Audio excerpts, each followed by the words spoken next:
রাকেশ। আরে ওরকম করছো কেন? বাড়ি থেকে এসে তো একবার দেখা করলি নে। আজকাল মাথায় শুধু একটাই মুখ ভেসে ওঠে, কার প্রেমে পড়লি নাকি? আমি যে বাড়িতে টিউশন পড়াই সেই বাড়ির বড় মেয়ে সাথী। 1 বছর আগে ওর একটা ছবি ভাইরাল হয়েছিল একটা ছেলের সাথে। ওরা দুজনকে ভালোবাসতো।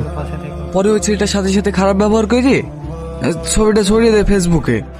ওই ঘটনার পর থেকে সাথে আর কার চোখের দিকেও তাকায় না।